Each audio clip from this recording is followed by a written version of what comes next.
नमस्कार, मी बाळकृष्ण बोने पाटील. आपण पाहतात NBY TV न्यूज. एक पाऊल प्रसिद्धीकडे. आज आपण आलो आहोत परभणी लोकसभा मतदारसंघातील अपक्ष उमेदवार कारभारी मिटे यांच्याशी आपण काही बातचीत करणार आहोत. तर सर, मला सांगा, आज प्रचाराचा शेवटचा दिवस आहे, परंतु तुमचे शक्ती प्रदर्शन आजही जोरात सुरू आहे. तर काय वाटतं तुम्हाला, कसा प्रतिसाद मिळाला?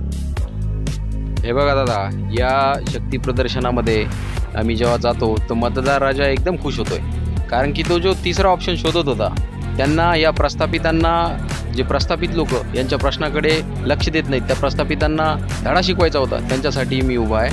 आणि मी जेव्हा बघतो की मतदार बोलतात की हां ठीक आहे, मतदार आपल्या परभणीचा विकास करण्यासाठी तुमच्यासारखा तरुण तडफदार उच्च शिक्षित उमेदवार आम्हाला हवा होता आणि तुम्ही आम्हाला एक पर्याय मिळालात, म्हणून आम्ही या ठिकाणी तुम्हाला भरभरून प्रतिसाद देणार आहोत. आणि आपण बघा, काल आदरणीय उद्धवसाहेब ठाकरे यांची सभा झाली, परंतु त्यांनी आपल्या मूळ प्रश्नाला हात घातला नाही.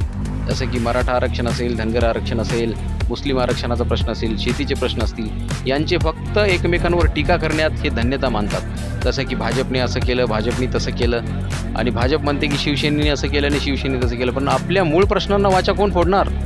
एवढ्याला मोठ्याला सभा घेतात, एवढ्याला मोठ्याला हे खर्च करतात, 10-10, 20-20 लाख लोकांना बोलवतात, परंतु त्यांच्या प्रश्नांना कधीही हात घालत नाहीत. फक्त ते स्वतःच्या स्वार्थासाठीचे प्रश्न ते व्यासपीठावर मांडतात. म्हणून ही जनता यांना त्रस्त झालेली आहे आणि जनता यावेळेस यांची जागा दाखवल्याशिवाय राहणार नाही आहे. मोदी साहेब आले, त्यांनी तसंच जुमले बांधले, जसे की चंद्रयान, गगनयान, त्यानंतर मेरा छोटा भाई आहे. सगळं ठीक आहे, देशाची प्रगती झालीच पाहिजे, हरकत नाही, परंतु तुम्ही देशाची प्रगती शेतकऱ्यांच्या पोटावर पाय देऊन करू शकत नाही आहात, हे तुम्ही लक्षात घ्या. हे जोपर्यंत तुमच्या लक्षात येत नाही तोपर्यंत या देशाची खरी परिस्थिती सुधरू शकत नाही. म्हणून या समाजामध्ये जे प्रश्न निर्माण झाले असतील ते प्रश्न आपल्याला अगोदर सोडवावे लागतील. त्याचबरोबर शेतीचे प्रश्न सर्वात अगोदर सोडवावे लागतील, कारण की भारत हा कृषीप्रधान देश आहे आणि या कृषीप्रधान देशामध्ये आपण शेतकरी राजाला विसरून कधीही चालणार नाही आणि आपण कधीच या ठिकाणी आपली प्रगती साधू शकणार नाही आहोत.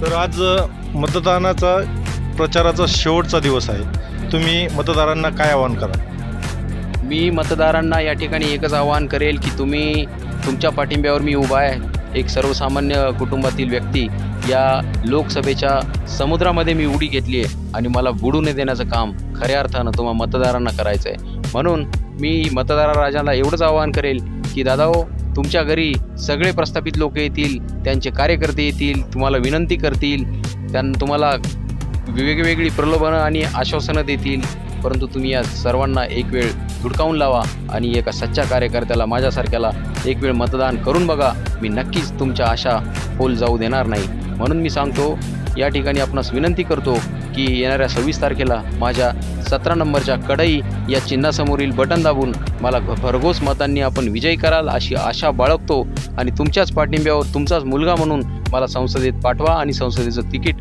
तुम्ही खऱ्या अर्थानं मिळवून द्या, ही विनंती तुम्हाला करतो. दादा, आज शेवटचा दिवस, शेवटच्या दिवशी तुम्ही शक्ती प्रदर्शन करत आहात, तर आजचा राहिलेले काही तास तुम्ही काय करणार आहात? हे बघा, राहिलेल्या काही तासामध्ये आपण जर म्हटलं की शक्ती प्रदर्शन जी गोष्ट आहे, मला शक्ती प्रदर्शन तर आहेच, परंतु त्याबरोबर आम्ही मतदारांशी संवाद साधत आहोत. 1-to-1 कन्व्हर्सेशन त्या मतदार राजासोबत आम्ही करत आहोत आणि त्यामुळं हा आमचा धावता भेटीगाठी दौरा आपण याला एक वेळ म्हणू शकतो, असा आमचा चालू आहे आणि आम्हाला चांगला या ठिकाणी रिस्पॉन्स मिळतो आहे.